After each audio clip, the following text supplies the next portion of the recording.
The obsidian rotunda of the High Synod was not designed for silence.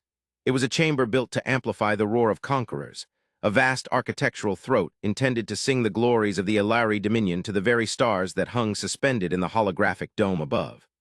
Yet now, a silence so profound it felt like a physical weight pressed against the golden throats of the counselors, a suffocating blanket that smelled of ozone and suppressed panic. High Exarch Valen paced the perimeter of the central dais, his talon-tipped boots clicking rhythmically against the black floor, a sound that usually commanded attention, but now seemed pathetically small against the enormity of the image hovering in the center of the room. It was a ship. Or at least, the sensors claimed it was a ship, though it bore no resemblance to the elegant, avian-inspired solar windjammers of the Dominion or the crystalline shards of the neighboring chiral concordat. This object was an affront to aesthetics, a brutalist slab of matte gray matter that absorbed the active sensor pings rather than deflecting them, a floating tombstone drifting through the vacuum of the border sector known as the Veil of Grief. It did not shimmer with shield harmonics. It did not pulsate with the warm glow of ion drives. It simply existed, a dark wound in the starfield, rotating with a slow, agonizing deliberation that suggested a mass so dense it distorted the local gravity well of the asteroid field it hid within. "It has not hailed us?" Valen demanded, his voice tight, the feathers along his neck bristling in a display of agitation that he failed to suppress. "We have been broadcasting on all Imperial frequencies for 3 cycles, the standard greeting, the warnings of trespass, the threat of annihilation. Nothing." Speaker Lisha, the eldest of the diplomatic caste, sat upon her grav cushion with a stillness that contrasted Valen's motion, though her 4 eyes were wide. The pupils dilated to their limits as she stared at the readout scrolling rapidly on her personal display. She was old enough to remember the War of the Singing Suns, old enough to know that silence in the void was rarely a sign of peace, but usually a prelude to an ambush. "It has not hailed Exarch," she said, her voice a dry rustle. "Nor has it raised shields, nor has it charged weapons. Our thermal scans indicate internal life support is active, running at minimal capacity. The core temperature is barely above the freezing point of water. If there are living things inside that monolith, they are freezing in the dark." "A derelict," General Kruk, the head of the orbital defense grid, grunted, leaning forward, his massive shoulders shifting under his ceremonial armor. "A scavenger hulk from a species that died out before they discovered hyperlanes. Look at the hull plating. It is primitive alloy, pitted and scarred. There is no energy field. I could crack it open with a single plasma lance from the wings of glory. We are wasting time fearing a floating coffin." "It is not a coffin," Lisha whispered, her fingers trembling as she manipulated the holographic controls, zooming in on a section of the gray hull where faint, blocky symbols were etched in white paint, faded by cosmic radiation but still legible to the translation matrix. "The translation software has been struggling with the syntax, but it has found a root match from an ancient archive of pre-FTL radio leakage. The script belongs to a species designated as Terran. But the message. The message is not a name, it is a warning." Valen stopped pacing. He turned his sharp, predatory gaze toward Lisha. "A warning from a primitive alloy box, what does it say?" Lisha hesitated, the words feeling heavy and strange on her tongue, concepts that did not fit the Ilari mindset of glorious combat and vocal challenge. "The designation of the vessel is translated roughly as the voice of the void, but the subtext, the inscription beneath the insignia, it reads, 'Here lies the generation that fear sits in silence. Do not knock.'" The room fell silent again, the phrase hanging in the air like a noxious gas. Fear sits in silence. To the Ilari, fear was a thing to be screamed away, to be purged through the war cry, to be drowned out by the thunder of cannons. To sit in silence with fear was a concept of madness, or of a discipline so alien it bordered on the monstrous. "Pretentious primitive nonsense," Kruk sneered, though his hand drifted subconsciously to the hilt of his shock blade. "They are trying to sound formidable to compensate for their lack of technology. Do not knock. It is a bluff. They have crossed into the Dominion's sovereign space. Protocol dictates we secure the border. If they will not answer, we will make them answer." "Wait," Lisha commanded, a surprising strength in her tone that made Valen pause. "Look at the density readings, General. Look closer. You see the hull. You assume it is primitive because T is not energy shielded. But the gravimetric sensors are registering a mass equivalent to a small moon compressed into a vessel only 2 kilometers in length. That is not empty space. That is not a hollow shell. That ship is solid. Layers upon layers of ablative armor, high-density composites, lead, tungsten, depleted uranium. It is a flying mountain. If you fire a plasma lance at that, you might scorch the paint, but you will not crack it, and if that mass is moving. If it is moving, Valen finished, his tactical mind finally catching up to the physics, then it does not need energy weapons. At sublight combat speeds, a collision with that object would shatter a capital ship like a glass egg. There is more, the science minister, a frail Elari named Orcs, spoke up from the shadows of the data pit. His voice was trembling. I have been analyzing the background radiation around the vessel. It is leaking not radiation from a faulty reactor. It is leaking shadows. The space around it is colder than the vacuum should be. They are venting entropy. I do not know how, but their power source is not fusion. It is something else, something that eats heat.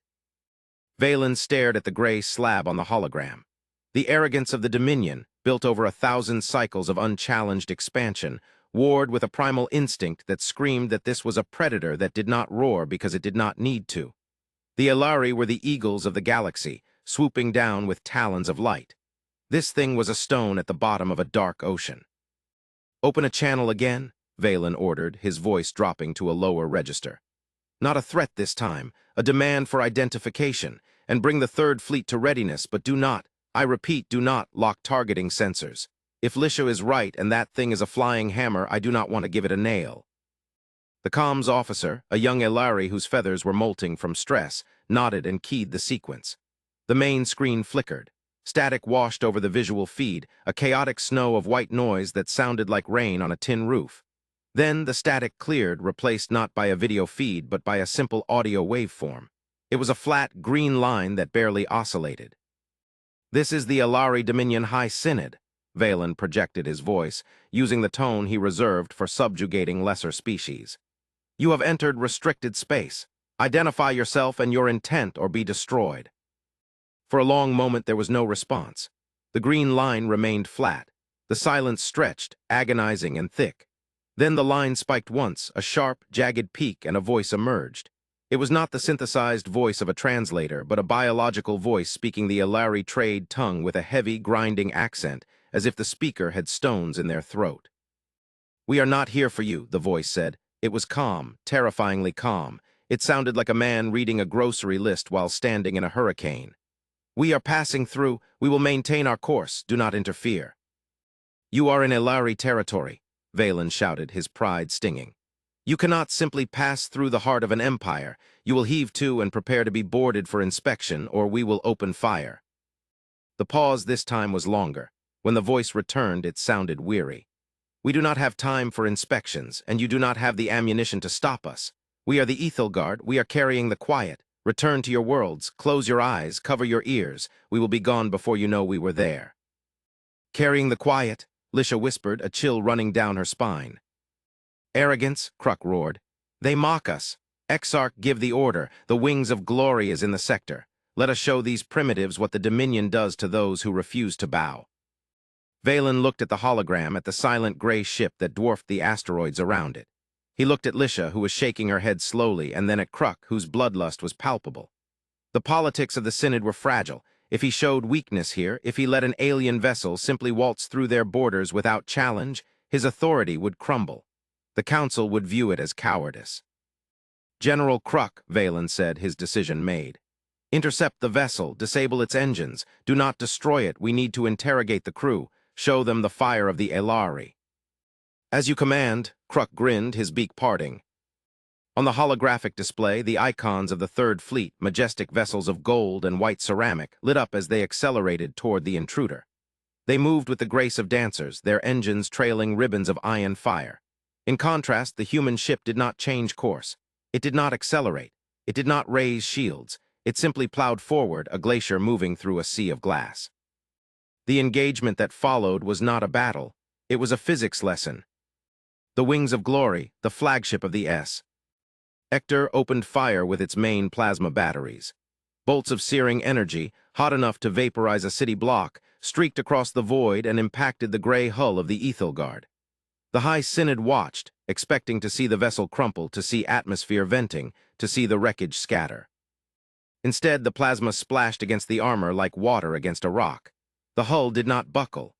The thermal sensors showed a momentary spike in surface temperature, which was immediately absorbed, sucked inward by the mysterious heat sink technology orcs had warned them about. The ship didn't even slow down. "Direct hit confirmed," the tactical officer reported, voice wavering.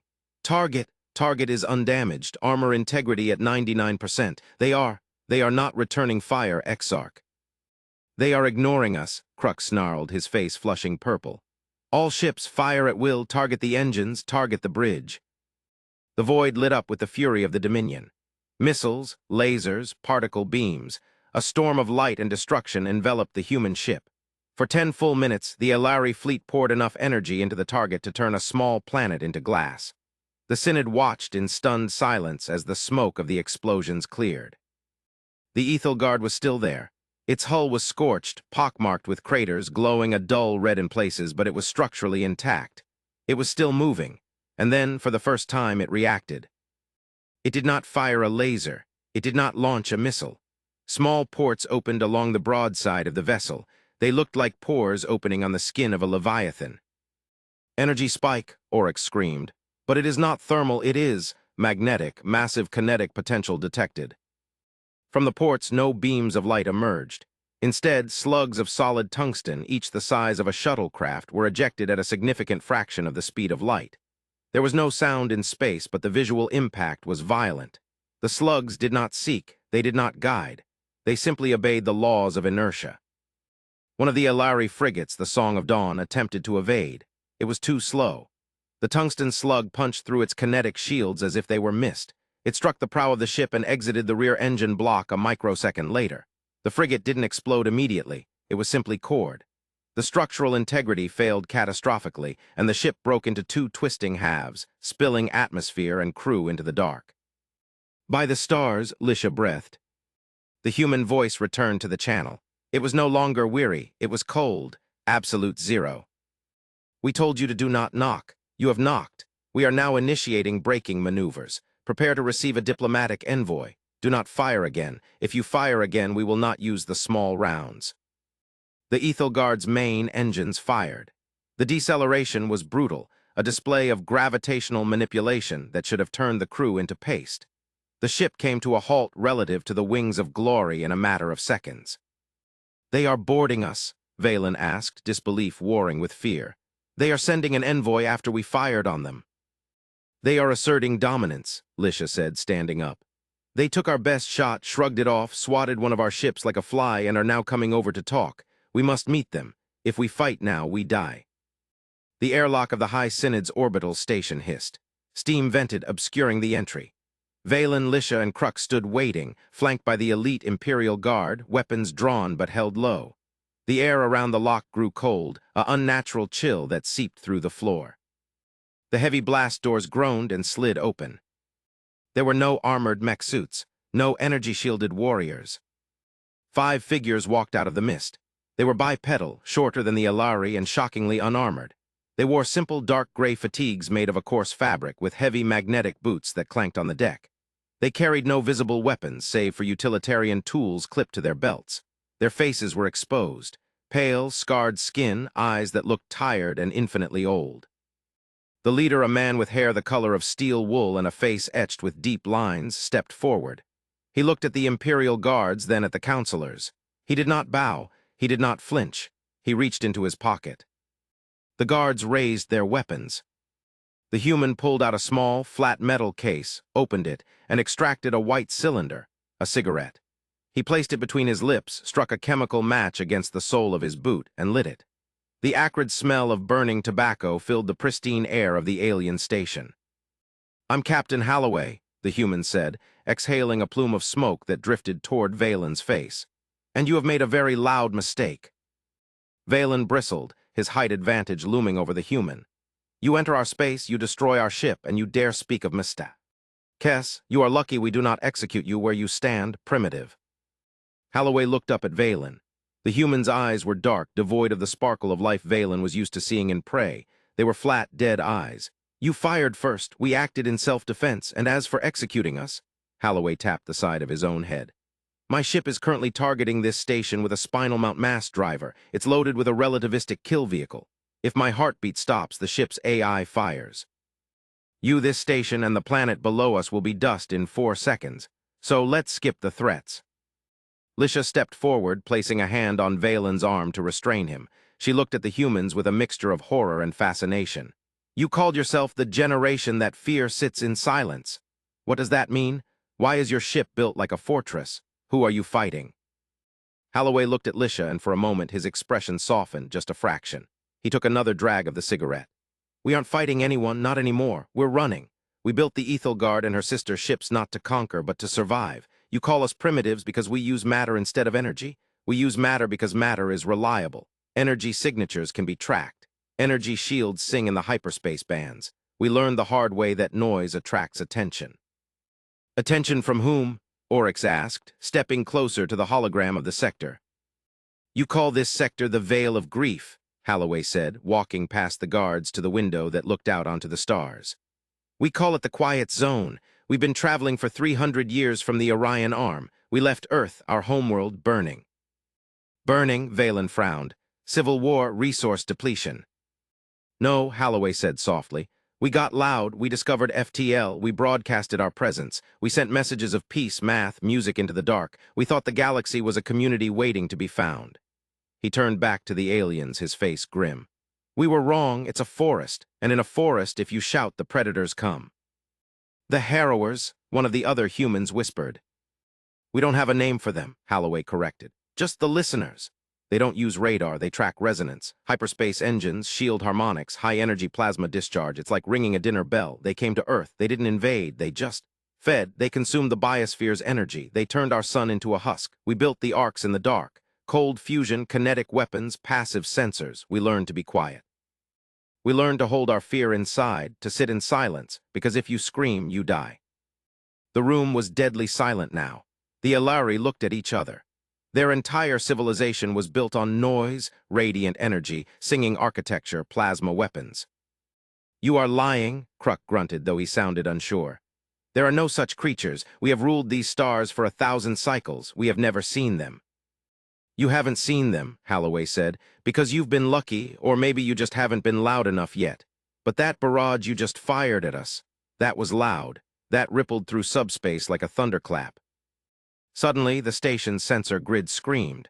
The red lights of the alert status bathed the room in blood-colored light. Exarch, Oryx yelled, his voice cracking. Multiple contacts, massive energy spikes, they are appearing out of nowhere, no transition signatures, they are just there. On the main screen, the space around the Ethelgard and the Alari fleet warped. It didn't tear open like a warp gate, it seemed to bruise. Reality folded in on itself and shapes emerged. They were not ships. They were organic, crystalline entities, vast and jagged, pulsating with a sickly violet light. They looked like shards of broken glass given life, swimming through the void. The listeners, Holloway said, dropping his cigarette and stomping it out. You rang the bell. We must engage, Kruk shouted. Fleet, attack pattern Delta. No, Holloway barked, his voice suddenly commanding, cutting through the panic. Do not fire energy weapons, they feed on it. Your plasma will just make them stronger. Lower your shields, cut your emissions. Lower shields, Valen stared at him. That is suicide. Keeping them up is suicide. Holloway grabbed Valen by the ornate collar of his robe. The human was strong, surprisingly so. They eat the shield energy and then they crack the hull to get at the reactor. You have to go dark, cold and dark. We cannot fight without weapons, Kruk argued. We can, Holloway said. He tapped his comms bead. Tactical, it's a swarm, kinetic release authorized, full spread, railguns and flak only, keep the heat sinks flush. Copy, Captain, the voice in his ear buzzed. Outside, the Ethelgard transformed. The cumbersome, blocky ship seemed to shudder as hundreds of hidden batteries. Deployed, but there were no glowing barrels, no humming capacitors, just the mechanical clack-clack-clack of autoloaders. The crystalline entities, 3 of them, each the size of a cruiser, dove toward the Alari fleet. The Wings of Glory, ignoring Holloway's warning, fired a massive plasma volley. The leading entity didn't even dodge. The energy struck its faceted skin and was absorbed instantly, the violet light within it pulsing brighter, angrier. It lashed out with a tendril of coherent light, slicing the Wings of Glory in half. The explosion was silent, but the destruction was absolute. Gods, Lisha covered her mouth. Now watch, Holloway said grimly. The Ethelgard opened fire. It was a storm of metal. Thousands of rounds per second, ranging from small-caliber depleted uranium slugs to massive tungsten harpoons.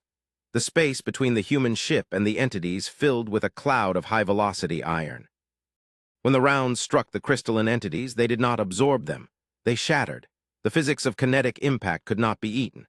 The first entity shuddered as a railgun slug the size of a car slammed into its center mass, cracking its carapace. Blue ichor sprayed into the void, freezing instantly. "They bleed," Valen whispered. "They bleed like us." "Everything bleeds if you hit it hard enough," Holloway muttered. "Target the joints, flak barrage to confuse their sensors." The human ship was a whirlwind of kinetic violence. It moved with surprising agility for its bulk, using chemical thrusters to pivot and keep its broadsides facing the enemy. The silent generation was not silent in battle. The hull rang with the recoil of its guns, a vibration felt even across the vacuum on the station's sensors. The entities, confused by prey that bit back with rocks instead of light, faltered. One turned its attention to the Ethelgard. It shrieked, a psychic pulse that hit every mind in the station with a wave of pure terror. The Alari counselors fell to their knees, clutching their heads. It was a primal fear, the fear of the dark, the fear of being eaten. Holloway and his crew stood firm. They winced, their noses bleeding slightly, but they did not fall. They had lived with this fear for generations. They had been born in it. "Suppressing fire," Holloway yelled into his comms. "Spin up the main driver, give me a firing solution." "Locked," came the reply. "Send it." The Ethelgard recoiled violently. From the spinal mount, a single projectile was launched. It was not a laser. It was a solid cylinder of superdense neutronium alloy, accelerated to .05 light speed. It struck the central entity. There was no explosion. The creature simply ceased to exist as a coherent biological structure. The kinetic energy transfer vaporized it instantly, turning it into a cloud of expanding plasma and dust. The remaining two entities, sensing the death of their kin and the presence of a predator they could not feed upon, hesitated. Then, with a flicker of distorted reality, they vanished, slipping back into the folds of subspace. The silence returned. On the station, the Alari slowly picked themselves up. The psychic scream had left them rattled, humbled. They looked out at the debris field where their flagship had been, and then at the gray, ugly block of the Ethelgard, which floated amidst the wreckage, venting heat in invisible waves. Holloway wiped the blood from his nose with the back of his hand. He looked tired. "They'll be back. Not today, maybe not this year, but they marked this location." Valen looked at the human. The arrogance was gone from the Exarch's posture. He saw the humans now not as primitives, but as survivors of a hell he could scarcely imagine. They were the children of the apocalypse, the ones who had stared into the abyss and learned how to break its jaw. You saved us," Lisha said, her voice shaking. "You could have left us to die." "We considered it," Holloway admitted bluntly. "But if they eat you, they get stronger, and we need a buffer zone." "A buffer zone?" Valen asked. "We are heading for the galactic core," Holloway explained. "The density of stars there masks the gravitational wake of our ships. We are going to hide. We suggest you change your ways, Elari. Turn down the volume. Stop shouting your name into the dark, because now you know what listens." Kruk the warmonger looked at his hands. "Our technology, our shields, they are dinner bells." "Pretty much," Holloway said. "We can teach you how to build dampeners, how to mask your thermal signatures, how to fight with iron instead of fire. But only if you stop acting like you own the galaxy and start acting like you want to survive in it." Valen nodded slowly. The politics of the Synod, the petty border disputes, the desire for glory, it all seemed infinitesimally small now. "The generation that fear sits in silence," he repeated. "I understand now it is not cowardice, it is discipline." "It's survival," Holloway corrected. "And it's a burden, one we're willing to share if you're willing to listen." The human captain turned to leave, his magnetic boots clanking on the floor. At the blast door he paused and looked back. "One more thing, Exarch." "Yes, Captain." "That phrase on our hull? This is a dangerous ship of humans. It's not a boast. It's a hazmat warning. We are dangerous because we attract them. If you fly with us, you fly into the dark. Remember that." "We will remember," Valen said. And for the first time in the history of the Dominion, the High Exarch bowed to an alien. Holloway nodded once grimly, and the blast doors closed. The Ethelgard remained in orbit for 3 cycles. During that time, the Ilari engineers worked alongside the human crews. They marveled at the primitive brutality of the human tech, the massive recoil dampeners, the solid-state electronics hardened against EMP, the hydroponic bays that smelled of wet earth and tomatoes.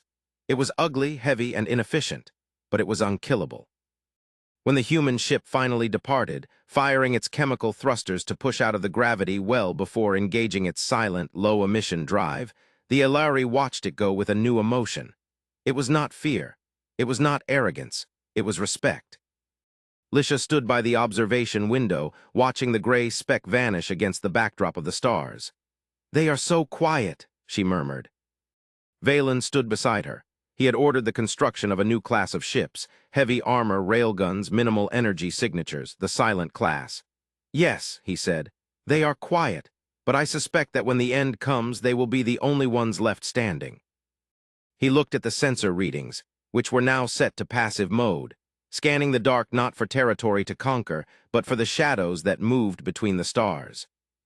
"Let us get to work, Speaker," Valen said. "The galaxy is a dangerous forest, and we have been far too loud." The Ilari Dominion did not sing that night. For the first time in 1,000 years, the obsidian rotunda was silent. It was a silence of preparation, a silence of understanding, and in that silence, fear sat not as a master but as a teacher. And somewhere in the deep void, the Ethelgard drifted on, a silent guardian carrying the burden of a species that had learned the hardest lesson of all, that sometimes the most powerful thing you can say is nothing at all. The transition of the Ilari society was not immediate, nor was it painless. The revelation that their greatest strength, their mastery of energy, was their greatest liability shook the foundations of the Dominion. There were riots on the colony worlds when the planetary shields were lowered for maintenance and replaced with massive orbital kinetic defense platforms. The priesthood of the Eternal Flame denounced the humans as heretics of the dark, claiming that the listeners were demons summoned by the humans' lack of faith. But Valen held firm. He had seen the wings of glory sliced in half. He had felt the psychic scream of the predator. He formed a new council, the Council of Quiet, which included human advisors left behind by Holloway. One of these advisors was a woman named Sarah.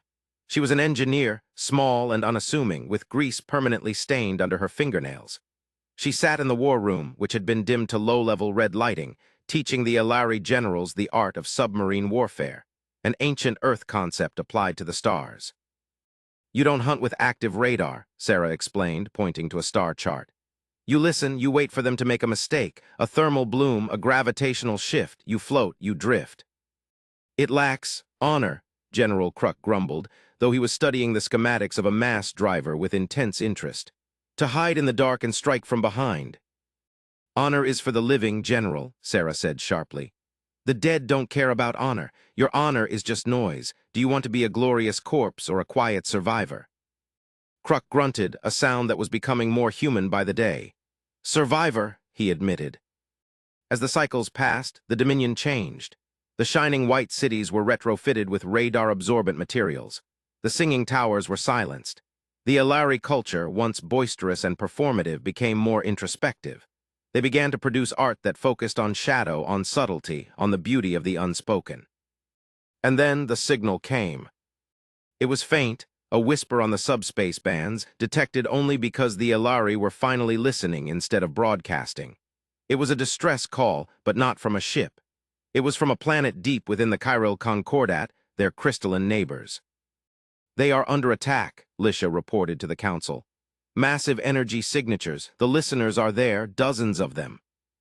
"The Chiral are made of living crystal," Sarah noted, her face pale. "They resonate natura." "Ellie, to the listeners, they must sound like a choir." "We must help them," Valen said. "They are our rivals, yes, but they do not deserve extinction." "If we go," Kruk said, "we reveal ourselves, we break the silence." "We go quietly," Valen corrected. "We use the new fleet, the Silent Armada." The fleet that launched from the Dominion shipyards was unlike anything the galaxy had seen. Ships of matte black and gray, angular and ugly. They moved without engine flares, propelled by cold gas thrusters and gravitational gliders. They slipped into the chiral system like ghosts. The scene was a slaughter. The chiral cities were shattering under the assault of the listeners. The crystalline ships fired desperate beams of light, which only drew more predators. The entities gorged themselves on the energy. Then the darkness bit back. From the shadow of the system's gas giant, the Alari fleet opened fire. No warnings, no war cries, just the sudden, brutal application of physics. Hundreds of tungsten rounds slammed into the listeners. The element of surprise was total. The entities, fixated on the bright, noisy chiral, never saw the stones coming. They shattered one by one, their bodies drifting apart in the silence. The chiral commanders hailed the unknown fleet, their screens filled with static and panic. "Who are you? Identify yourselves."